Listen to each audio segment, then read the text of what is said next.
An balma lamɛnnikɛlaw aw salamu alaikum aw tulo bɛ arajo Bamako 24 de kan na ka bɔ Mali kɔnɔ na minnu bɛ k'an lamɛn jamana fan o fan jamana kɔnɔ ni jamana kɔ kan k'aw bɛɛ lajɛlen fo ni k'aw koɲuman dɔn. Aw sɔgɔlen b'aw ka arajo Mali la Bamako 24 min bɛ yen n'a bɛ kunnafoni latɛmɛ aw bɛɛ lajɛlen tɔgɔ la diɲɛ ma don o don a balimakɛ n'aw denkɛ Abdulaye Kulibali fɛ k'a sɔrɔ ɲɛmaaba n'i y'a sɔrɔ o bɛ tali ka jɛjɛ sari la ale bɛ ka baaraw bɛɛ lajɛlen jateminɛ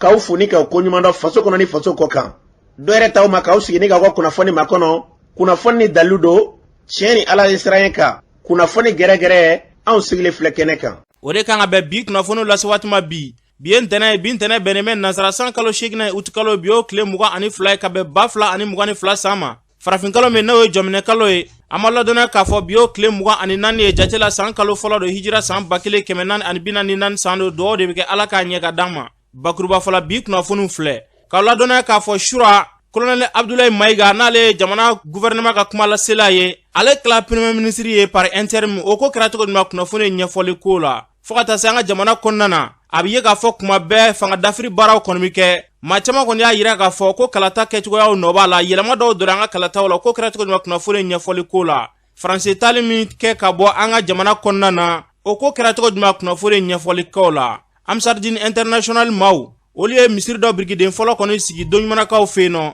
a yirala k'a fɔ k'a musaka bɛ taa miliyari 10 bɔ ɲɔgɔn la ko kɛra cogo min na kunnafoni ɲɛfɔli ko la ninnu de bɛna kɛ kunnafoni la kumaba ye ka fara kunnafoni wɛrɛ kan lase ma o denkɛ n'a balimakɛ fɛ Sidiki Kulibali Ala k'a ɲɛ ka d'an ma kunnafoni an b'a daminɛ k'a ladɔnniya k'a fɔ sibiri tɛmɛlen Sikaso marabolo kɔnɔna na kɛrɛnkɛrɛnnenya Kiyankaw fɛ yen nɔ kunnafoni y'a yira k'a fɔ ko cɛ marifatigi dɔ kɔni olu kɔni nana ka na bin olu ka kɛnɛyaso dɔ kan Kiyan dugu kɔnɔna na Kiyan yɛrɛ n'i y'a ta k'a lajɛ kunnafoni ka fɔla ani Sikaso cɛ ye kilomɛtiri 70 bɔ ɲɔgɔn ye kunnafoni y'a yira k'a fɔ ni cɛ marifatigi ninnu kɔni nana olu kɔni nana kɛ marifaci den dan kɔni ye a yirala k'a fɔ k'u kɔni marifaciw kɔni kɛ marifaci in senfɛ ko maa 7 kɔni k'olu kɔni joginna kosɛbɛ wulikajɔ kɔni kɛra ka marifaciba in kɔni kɛ ni ka tila k'u kɔtɔrɔmabɔ ka taa ni u yɛrɛ ye kunnafoni y'a yira k'a fɔ k'u kɔni taara kungo kɔnɔna kɔni fɛ ko finitigilakaw kɔni wulikajɔ kɔni ta ni ka se ka dɔ ta ka ɲɛsin u ma an bɛ dugawu de kɛ ni wulikajɔ ma n'a kelen filɛ nin ye maa ŋaniya jugutigilamaw fɛ an bɛ dugawu de kɛ yarabi Ala k'an ka jamana don kalo dibi la n'an bɔra ye Shura kunnafoni kɔni y'a yira k'a fɔ Colonel Abdoulaye Maïga n'ale ye ministre min ka baara ɲɛsinnen bɛ jamana gouvernement ka kuma laseli ma ale kɔni bilala premier ministre nɔ na fɔlɔ par intérim kunnafoni y'a yira k'a fɔ n'i ye charte de la transition ta k'a lajɛ a yirala k'a fɔ ni marabolo ɲɛma n'o ye premier ministre ye n'ale bɛ taama na walima ni farigan kɔni y'a sɔrɔ ko maa dɔ kɔni bɛ se ka bila a nɔ na fɔlɔ kunnafoni y'a yira k'a fɔ ka kɛ ni farigan kɔni ye Shura min bɛ tali kɛ Colonel Abdoulaye Maïga ale kɔni bilala Dr Choguel Kokala Maïga nɔ na fɔlɔ ka kɛ ni farigan kɔni ye an bɛ dugawu de kɛ Choguel Kokala Maïga farigan min kɔni b'a la yarabi Ala ka segin a yɛrɛ ma ka farigan in kɔni ka a ɲumanama bɔ a la a ka segin ka na a ka baaraw daminɛ lafiya kɔnɔna na n'an bɔra ye Faranjala fanga maaw ye wulikajɔba kɔni kɛ wulikajɔ in kun tɛ dɔwɛrɛ dɛ ka se ka maliden bɛɛ lajɛlen kɔni ni ka se k'u recenser n'an b'a fɔ ma ka malidenw jate dɔn maaw bɛ yala ka don du ni du o sɛgɛsɛgɛliw baara min n'o kɔni daminɛna a baaraw kɔni bɛ sen na hali bi dɔgɔfarancɛ in kɔnɔna na a maaw kɔni wulila ni ka se ka taa Kulubakaw fɛ yen nɔ u ni Faranjala fanga ɲɛma o ye sigikafɔ kɛ o kɔfɛ Colonel Asimi Goita ale ye ɲɛfɔli dɔ kɛ baara in yɛrɛ kun ye jumɛn ye an ka Asimi Goita lamɛn. Sɛgɛsɛgɛli don sɛgɛsɛgɛli min b'a to an b'a dɔn maliyɛn hakɛ min bɛ Mali jamana kɔnɔ cɛ b'o la muso b'o la k'a dɔn du hakɛ min fana bɛ Mali jamana kɔnɔ ani maliyɛnw ka fɛɛrɛ bɔli hukumu kɔnɔna la laɲini jumɛn bɛ se ka sabati donc nin bɛɛ de b'a to n'an ye nin sɛgɛsɛgɛli min kɛra ka nin jaabi ninnu sɔrɔ o b'a to gouvernement bɛ fɛɛrɛ latigɛ fɛɛrɛ min b'a to kɛnɛyako ninnu ani kalanko olu bɛɛ bɛ se ka sabati cogo min na o hukumu kɔnɔna an bɛ foli bila an terilakaw la minnu y'an dɛmɛ nin baara la ani ka foli bila agent minnu fana bɛ nin baara la u ka cɛsiriw ani ka wulikajɔ la ani ka foli bila maliyɛn bɛɛ la maliyɛn mun ye nin recensement kɛ ani ka tila ka welewelekan fana bila hali bi minnu ma recensement kɛ u ka taa bureau central la u ka to u recenser o de b'a to gouvernement bɛ u ka laɲiniw sabati. Ni tun bɛ tali kɛ Faranjala fanga ɲɛma la Colonel Asimi Goita a y'a fɔ cogo min na yarabi Ala ka nin hakilinaw sabati n'an bɔra ye hali bi o Malikuradɔ hukumu kɔnɔna na Faranjala fanga maaw u ye wulikajɔ kɔni kɛ Malikura kɔni k'a tɛ se ka sabati dɛ kama sɔrɔ kiri kɔni k'a ma sigi sen tilelen kan u kɔni ye wulikajɔ kɔni ta ka yɛlɛmabaw kɔni ni olu don an ka kiri taabolo la sɛgɛsɛgɛliw y'a yira k'a fɔ ko kiri taabolo kɔni ko fiɲɛ tun bɛ yɔrɔ caman na o yɛlɛma minnu donna o la kiri ministre n'o bɛ tali kɛ Mamadu Kasongela ale bɛ ɲɛfɔli dɔ kɛ an ka ko la an k'ale lamɛn. Acteurs judiciaires an ye u bɛɛ rencontré ka kuma fɛ pour que an ka jɛ ka justice cogoya yɛlɛma ɲɔgɔn fɛ. An ye yɛlɛmani boloda an ka sariya sɛbɛn ninnu na i n'a fɔ code pénal ani code de procédure pénale. Donc code pénal donc fɛn o fɛn min kɔnnen don an ka sigida la i n'a fɔ suɲɛni, fagali o n'a ɲɔgɔnnaw o bɛɛ bɛ sɔrɔ code pénal de kɔnɔ. Donc an kan ka yɛlɛma don o taabolo la ani fana cour d'assises donc o fana bɛna supprimer ka bɔ yen donc pour que kiri a ka se ka kɛ premier niveau appel fana ka se ka k'a la. Donc an ka justice de paix ninnu fana donc u caman bɛna fɛngɛ ka yɛlɛma ka kɛ tribunaux d'instance ye. Justice de paix juge kelen dɔrɔn de bɛ procureur baara kɛ, a bɛ juge d'instruction baara kɛ, a bɛ président baara kɛ. Donc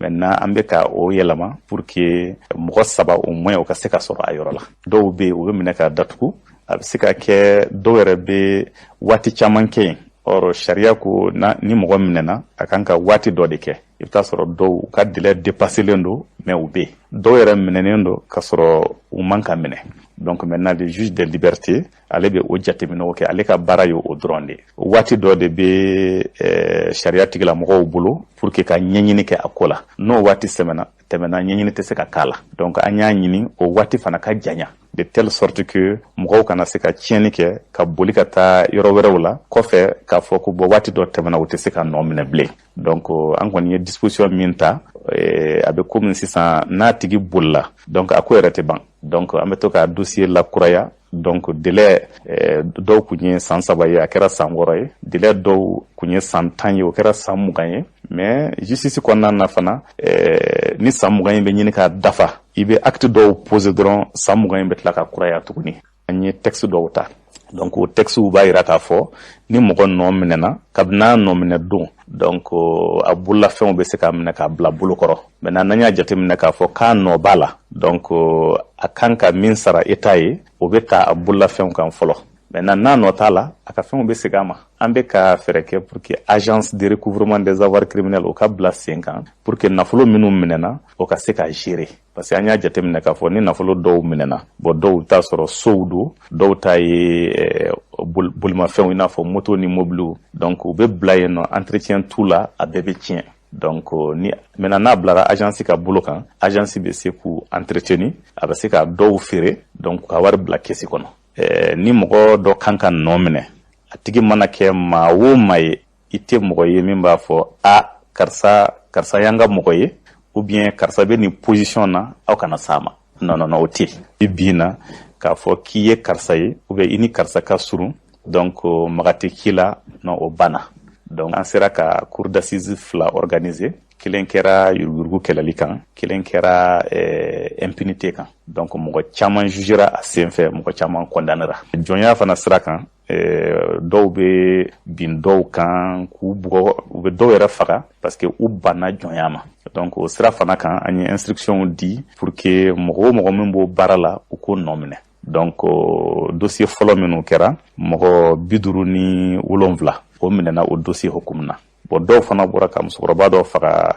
kɔsa in na ala ka hinɛ la k'a fɔ k'a y'i ban jɔnya ma. Donc o enquête kɔnɔna na mɔgɔ 24 u minɛnen don u bɛ sous mandat de dépôt. An y'a ɲini o dossier ka traiter correctement pour que kiri ka se ka organiser an ka assise spéciale kɛ bɛɛ k'a dɔn k'a fɔ ko dɔw bɛ u kɔnnen don an tɛ jɛn n'a ye an tɛ sɔn a ma. Ni tun bɛ tali kɛ kiri minisiri la Mamadu Kasonge a y'a fɔ cogo min na ni hakilina min n'a sigila sen kan an bɛ dugawu de kɛ yarabi ala ka nin kɛ ɲɛta ye ka ɲɛsin an ka jamana ma. N'an bɔra ye kunnafoni y'a yira k'a fɔ kuma bɛɛ fanga dafiri baaraw kɔni bɛ kɛ maa caman kɔni y'a yira k'a fɔ ko a fiɲɛ fanba kɔni bɛ bɔ kalata la ko kalata kɛcogo de bɛ kɛ sababu ye maa bɛ sigi an kunna ko baaraw bɛ kɛ kɛcogo ɲuman k'a ti sɔrɔ. O hukumu kɔnɔna na wulikajɔ kɔni kɛla ka se ka sariya sen kura kɔni sigi kalata hukumu kɔnɔna na minisiri min ka baara ɲɛsinlen bɛ malikura bɛ se ka sabati cogoya mun na Ibrahim Ikasa Mayiga ale b'a ɲɛfɔ an ka lamɛn. Fasodenya yɛrɛ a bɛɛ tun donna bɔgɔ la an jigi la misɛya nka malidenw fana wulila a bɛ san 2 bɔ bi ko kow tun bɛ kɛ cogo min fo ka se kalata kɛcogo jugu la o kana kɛ tuguni an ka yɛlɛmani boloda o de nana bɔ wolomasiri tabaw u donna ko la utukalo tile 18 san 2020 a hakilina min tara a fɔra an ka na min sera ma kɔlɔlɔ la a kana an sɔrɔ tuguni. Donc an ka hakili kura ta, o de hakili kura fɔra Mali kura. Fɛnw jɛngɛna yɔrɔ do o y'an ka sariya sunba yɛrɛ ani institution minnu bɛ bɔ a kɔnɔ. Waati dɔw kɛra président t'an bolo, assemblée t'an bolo, ni institution tɛ yen, cour constitutionnelle fana kɛra ko fɛn caman caman, mais nin bɛɛ de kan ka lajɛ cogoya kura la pour que an ka se ka ni Mali kura in fana. Donc an ka sariya sunba ale fana mɔgɔw de dɔnnibaa dɔw sigira pour que ka se ka baara ka bɛɛ hakili sɔrɔ pour que an ka se ka constitution min bɛ bɛrɛ bɛn an ma an ka se k'o bila sen na. Mun de ka ɲi an ma ni an y'o dɔn an tɛ se ka k'an yɛrɛ ma jugu ye fo ka o baara kɛ ka se ka bɛn o ma. Mais a bɛ kɛ ni min ye a bɛ kɛ ni maliden kelen kelen bɛɛ ka se ka sɔn a ma ka se ka a fari ta k'a fɔ ko i ma wajibiya dɛ i sɔnna de k'a fɔ ko i ka bɔ bɛ nin na. Ni tun bɛ tali kɛ ministre de la refondation na Ibrahim Ikasa Mayiga a y'a fɔ cogo mun na ala ka hakilina ninnu sabati. O kɔfɛ ministre min ka baara ɲɛsinnen politiki ko ani kalata koɲɛw ma madame Sila Fatumata Segu Diko ale fana hakilina fɔ nin ko in na an k'ale lamɛn. Sisan kɔni an bɛ se k'a fɔ ko sariya kura b'an bolo mun ɲɛsin don kalafili ma. Sariya in ye sariya sɛbɛba ye a jɔyɔrɔba de bɛ jamana kɔnɔna na parce que ale sariya de la a bɛ ɲɛfɔ président bɛ sigi cogo min mɔgɔ nation ɲuman bɛ se ka président ye député bɛ sigi cogo di maire bɛ sigi cogo di n'i y'a jateminɛ ninnu de ye jamana ɲɛmɔgɔ fɔlɔw ye minnu bɛ tɔw choisi ou bien minnu bɛ baara kɛ ni ɲɔgɔn ye pour que jamana ka taa ɲɛ. O sariya in sisan nɔ ani fɔlɔ ta danfara ye jumɛn ye fɔlɔ CENI de tun bɛ yen nɔ ani ministère de l'administration territoriale ani délégation générale aux élections ani cour constitutionnelle ninnu bɛɛ tun sen bɛ kalafili la. Bon an ye sariya in sigi cogo min na ninnu bɛɛ de ka baara bɛ ta o di cakɛda kura in ma n'a tɔgɔ dara ko EJ mais a ka fanga bɛɛ t'a bolo. Donc fo ni sariya sunba in yɛlɛmana fanga dɔw bɛ yen nɔ mun den don cakɛda wɛrɛ ma comme cour constitutionnelle olu bɛ se ka minɛ k'o fara EJ ka baara taasira bolo kan mun b'a to kalafili bɛ se ka kɛ ka ɲɛ k'a sɔrɔ sɔsɔli caman ma bɔ a la. An yɛrɛ ye ɲɔgɔn ye dɔ kɛ n'a fɔ ma ko retraite an y'a kɛ Segu kabini décembre kuma pour que sariya bolo fɛn fɛn bɛ n'a bɛ députéw kun kan ani n'a bɛ cour constitutionnelle baara cogo kun kan ani parti politique ka sariya damadama an y'olu ta ka essayer ka baara k'a kan mun b'a jira an bɛ se ka taabolo kura jumɛn di ni sariya ninnu ma pour que ka dɔ fara jamana baarali fanga kan a n'a kɛko ɲuman kan. Donc an y'o baara kɛ depuis décembre a bɛ sariya 4-5 ɲɔgɔn kan ten k'o bila yen nɔ mais an tɛ se ka a ta ka na n'a ye mɔgɔw ma mɔgɔw ka u miirina d'a kan fo sariya sunba in de ka yɛlɛma fɔlɔ. Donc an y'a draft dilan donc dès que constitution sariya sunba yɛlɛmana an bɛ olu labɔ donc ka lajɛ ni yɛlɛmani dɔ bɛ sariya sunba la an ma mun ta b'a la o gafe ninnu kɔnɔ an b'olu fara kan k'a latilenya ka sɔrɔ ka bɔ n'a ye ka a yira jamakulu la a ɲɛsinnen minnu ma. Ni tun bɛ tali kɛ Silalakaw furumuso Fatumata Segu Diko u y'a fɔ cogo min na yarabi ala ka ni hakilina ninnu sabati yaasa an ka jamana a bɛ gɛlɛya min kɔnɔ a bɛ se ka bɔ gɛlɛya kɔnɔna na ala k'an ka jamana basigi ni k'a kulusuma. N'an bɔra ye Faransi tale ka bɔ an ka jamana kɔnɔna na kunnafoni y'a yira k'a fɔ k'u taara bisimila kɔni minɛ Niger o min kɛra wulikajɔ kɔni bɛ ka kɛ maa caman bɛ k'i hakilina fɔ kulu min bɛ yen nɔ n'a bɛ f'a ma ko MPC olu ka ɲɛmaa kɔni ale y'a yira k'a fɔ k'ale ɲɛ bɛ nin ko in na ko fura wɛrɛ t'a la ni sigikafɔ tɛ n'a magasuba an k'a lamɛn. Hali ma taa fɔlɔ fereke ɲaami kɛra tesiti fanfɛ nka o fereke ɲaami kɔnɔna na a yirala k'a fɔ maa de sɔrɔla minnu taara ka taa kɛlɛfɛn di faso juguw ma n'o de kɛra sababu ye u sera ka ni mɔgɔ hakɛ bɔnɛ nin na an ka maaw la. Jate fɛnɛ nana yira k'a fɔ wagati la Jalasagu mɔgɔ faga juguba mun kɛra Jalasagu a kun fɔra ko filaw don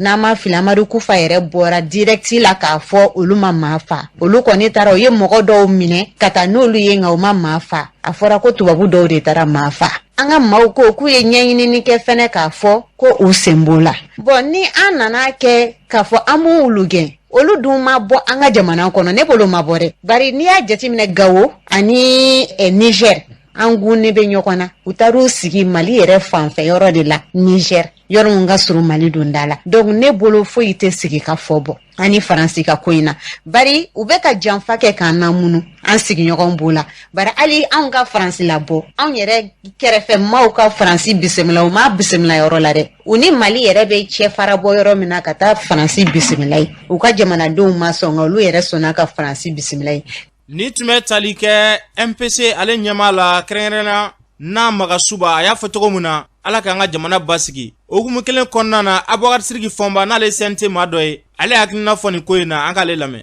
France mataw tant que MINUSMA bɛ yan France bɛ yan parce que France gɛlɛya mun bɛ yen nɔ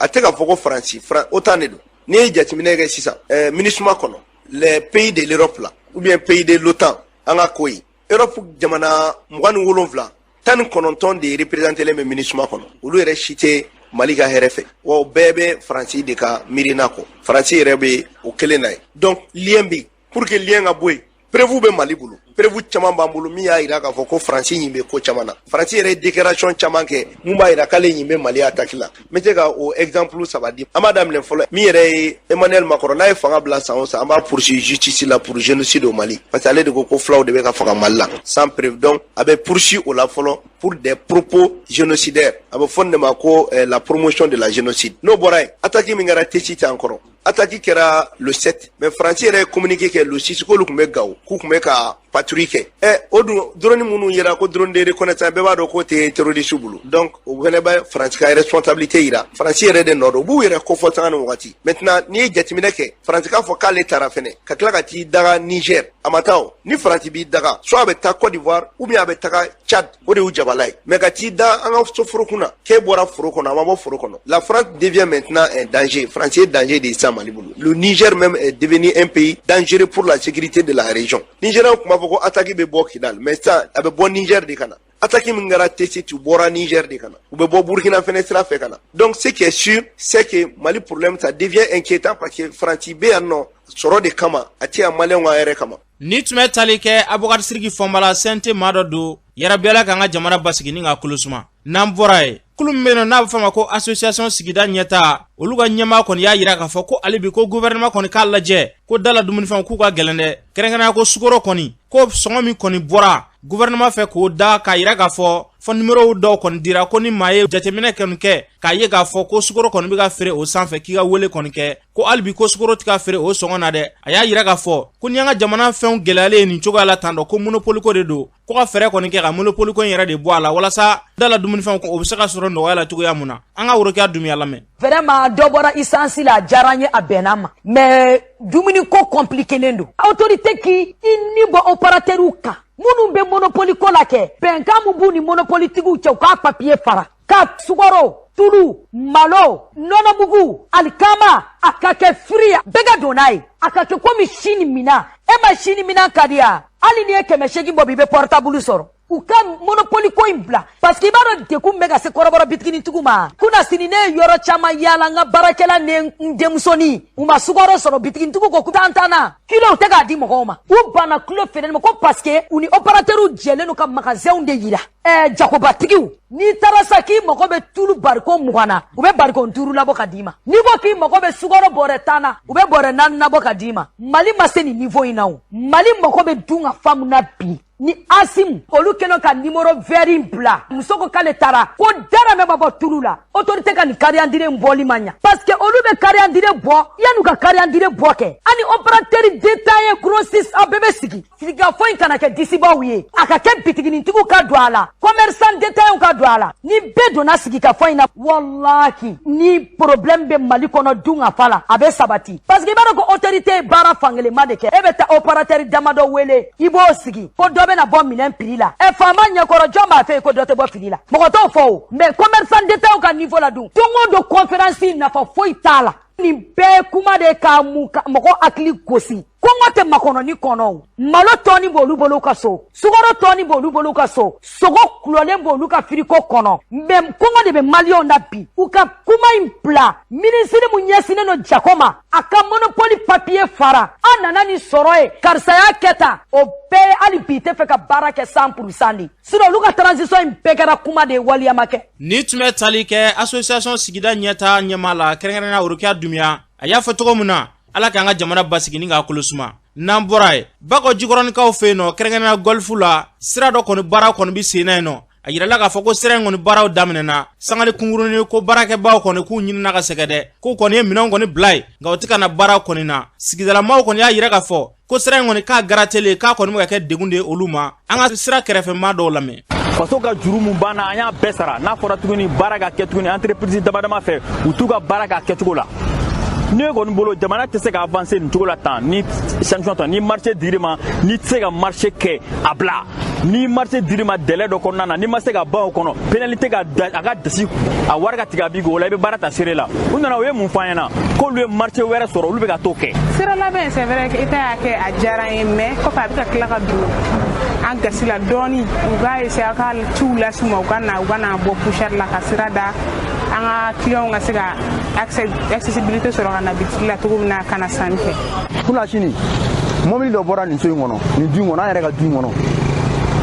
aw bɛ se ka na mɔgɔw ka da tigɛ mobili bɛ kɔnɔna na u ma se mɔgɔw informer n'o nana n'a ko a ye bɔ n'aw ka mobiliw ye an bɛna da tigɛ ou bien n'aw ye donna aw ka mobili an bɛna da tigɛ a y'olu kuma ninnu fɔ quoi o de y'an tɔɔrɔ. yan y'an ka yili situation man ɲi an bɛ jɔ yan ka client ma kɔnɔ yan bon depuis yɔrɔ garate la client tɛ ka na bilen parce que client ma nin kari u b'a éviter ka taa yɔrɔ ma garate ka taa gudɔrɔn bɛ yɔrɔ min na sa ka client ta démenti ta o yɔrɔ la k'a daminɛ maison immeuble bamanan ka taa sisi market la a jalenba 300 mètres ne bɛ o baara kɔni man ka tan ta. u b'u jija k'a ɲɛna u kila k'an ka dali bɛɛ kari-kari an ka dali ɲuman an ye mun don a la ka taa ni miliyɔn 4 miliyɔn 3 ye an b'an jogo jaabi fɛnɛ kɔnɔ an kɔni bɛ yɔrɔ min na n'a ma kɛ an pɛrɛnnen don ka taa hali tribunal la nin ko la parce que entreprise u bɛna u y'an tɔɲɔ u y'an mago sa u tilala ta n'u an ka fɛn wari nafolomafɛnw ka kari-karilen ta ka taa n'a ye k'u tɛna fɛn kelen tɛna tila ka da o da la tuguni o tuma an bɛ to min. nin sira in dilanna o y'a ta kun min na ka taa bila yɔrɔ dɔ in na dilanna a tɛ tɛmɛ 2 ans kan a cayalenba ye 2 ans ye bon ne t'a dɔn fɛn bɛ se ka dilan o intervalle 2 ans ou 3 ans ka tila k'o garate tuguni k'o bɛɛ wuli tuguni bon an m'o faamu. donc a baara kɔni daminɛ a diyara mais an ye défaut gɛrɛya la o kɛra jumɛn o ye baara daminɛ waati min na baara jara an bala ka ye o minɛ bɛɛ cɛ tuguni ka taa yɔrɔ wɛrɛ donc fo bi mɔgɔ si tɛ terrain kan tuguni. ni san nana kara ni san ma na poussière wulila ni san nana yan mɔgɔw bɛ bin yan n'an bɛ ji d'o ma yan u k'u sen ko k'u nettoyer ka taa ni denmisɛnnin fara muso mɔgɔkɔrɔba kan a dɔw si yɛrɛ tɛ se ka lajɛ f'ala an tɛ se ka dɔw bitɔ lajɛ an ɲɛ la bɛɛ de tɔɲɔnen don. an ka da lajɛ mɔgɔ tɛ se ka tɛmɛ o a lagɛ o yiri bila yɔrɔ min na yiri lagɛ o y'a bila cogo min na mɔgɔ yɛrɛ tɛ se ka tɛmɛ bon les clients se font rares an yɛrɛ vraiment mouvement jɔlen don. bon tiɲɛ yɛrɛ la a bɛ degun na s'a ma barisa bɔgɔ yɛrɛ sera ka moto boli la a ma nɔgɔn. n'i ko k'i bɛ don an ka magasin kɔnɔ f'i k'i den kɛrɛ la fɔlɔ k'i bɛlɛn pour que i ka se ka don i ka magasin kɔnɔ donc u k'a ko ka baarakɛ yɛrɛ côté yɛrɛ kama ka na an ka yɔrɔ dilan degun man kan ka degun ta ka bɔ an kan sinon tiɲɛ yɛrɛ an sɛgɛnnen yan dɛ. ni tun bɛ tali kɛ Bakɔ Jikɔrɔni Golf maa dɔw ka seereya ye u y'a fɔ cogo min na wulikajɔ kɔni ka kɛ n'a ma ye ko baara kɔni daminɛna ka ban u ka taa baara tɔ kɔni laban kuma in kun de y'o ye yarabi Ala k'o hakilinaw sabati. n'an bɔla ye Amsardini International maaw olu kɔni ye misiri dɔ kɔni birikiden fɔlɔ kɔni sigi misiri ni valeur a yirala k'a fɔ k'a bɛ taa sefa wari miliyari 10 bɔɲɔgɔnko kɔni na a kumatigi ye Seydou Traoré an k'ale lamɛn. an bɛ an ka karamɔgɔba fo fɔlɔ an bɛ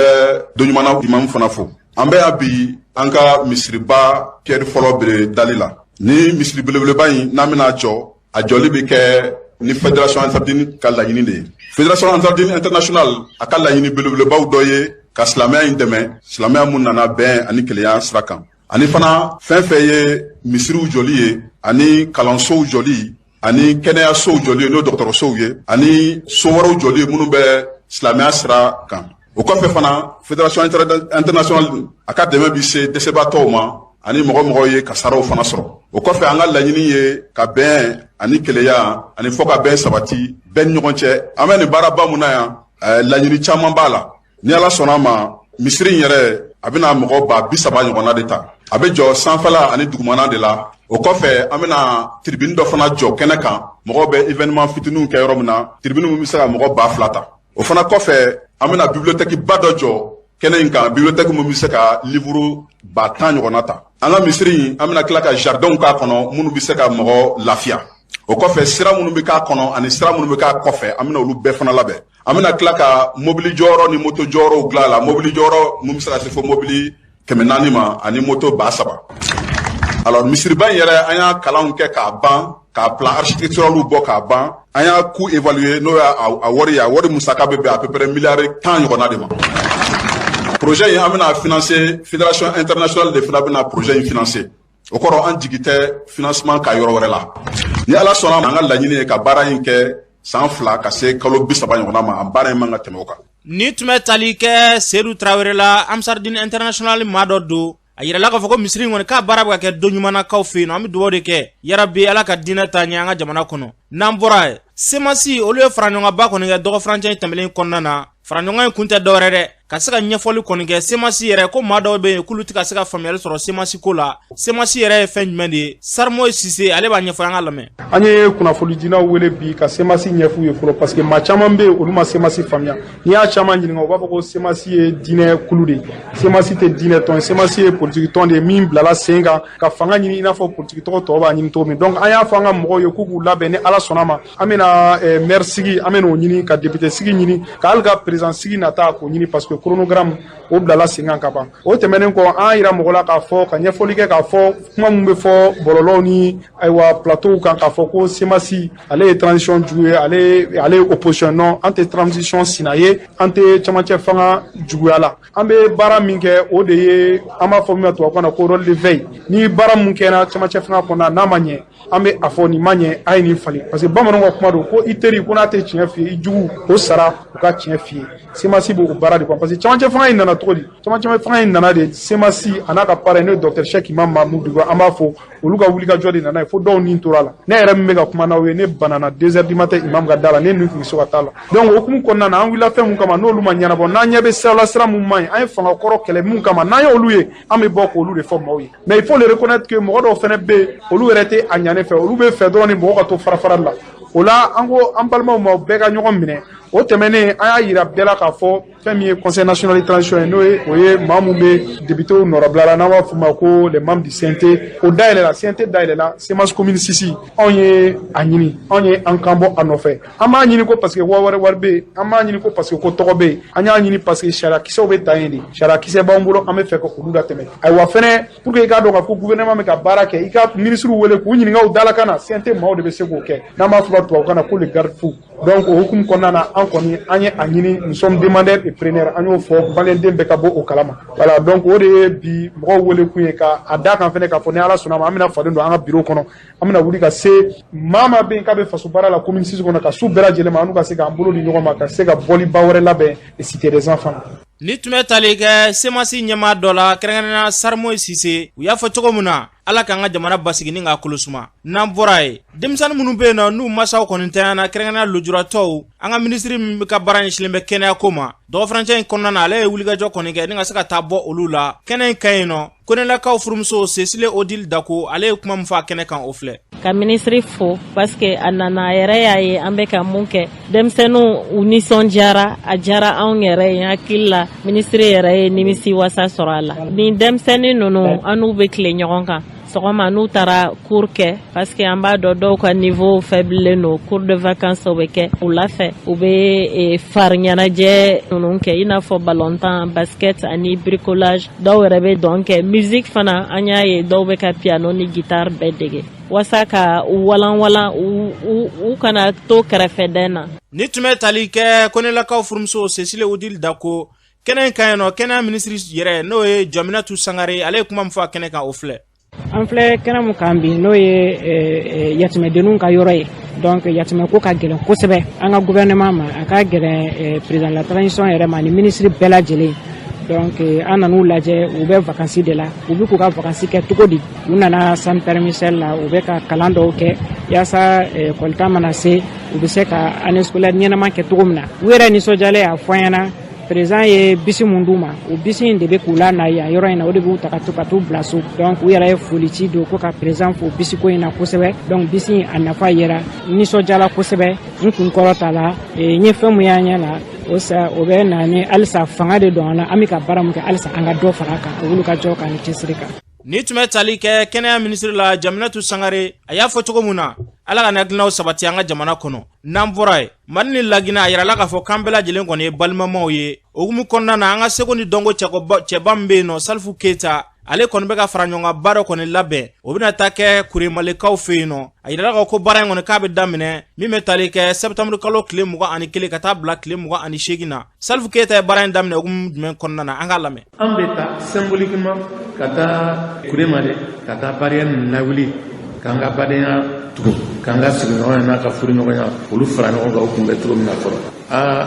an somɔgɔw de don barrière de bɛ yen n'o tɛ a ma tila o anw ko a ma tila an bɛ furu kɛ ɲɔgɔn ma an bɛ kanu kɛ ɲɔgɔn ma an bɛ sigi ɲɔgɔn fɛ an bɛ ko bɛɛ kɛ ɲɔgɔn fɛ an ka adamadenyaw dulonnen don ɲɔgɔn na septembre kalo tile 22 o Mali ka indépendance ye septembre kalo tile 28 o date de la Sékou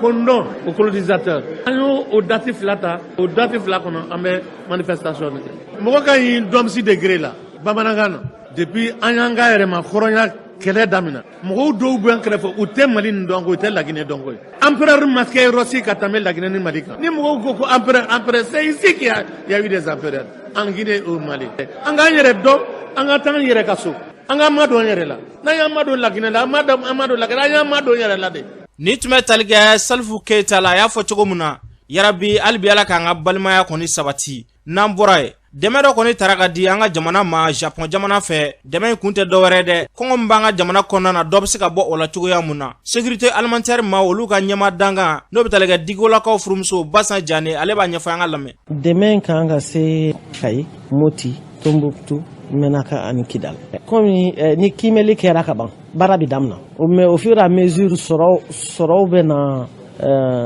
mɔgɔw tɔgɔ la a bɛ continuer ka d'u ma n'o tɛ an ye baara in daminɛ kabini mois de juin baara in bɛ komi a daminɛna aw yɛrɛ y'a ye lancement officiel kɛra Ɲuru président de la république yɛrɛ ye déplacement kɛ donc sisan mɔgɔw bɛ ka dɛmɛ mais an bɛ continuer nin dɛmɛ in bɛ continuité dɔ de kɔnɔ fo ni Ala ye san yɛlɛma kimɛli banni salon an ye jateminɛ kɛ mɔgɔw minnu bɛ gɛlɛya la u tun mago bɛ dɛmɛ na ko juguya bɛ yɔrɔ minnu na o dɛmɛ in kɔnɔna la an y'a kimi a bɛ bɛn tɔni hakɛ min ma o jateminɛ in kɔnɔna la gouvernement kun jɔyɔrɔ ye dɔ ye dɛmɛjɛkulu fana kun jɔyɔrɔ ye dɔ ye Ala y'a kɛ japonɛw ye weleweleda de laminɛ ka na programme alimentaire mondial n'o fana y'an baarakɛ ɲɔgɔn surun dɔ ye ka n'u dɛmɛ ni dollar wari miliyɔn 2 ye n'a bɛ bɛn an ka wari à peu près 1 milliard a tɛ kilancɛ bɔ dɔɔnin donc wari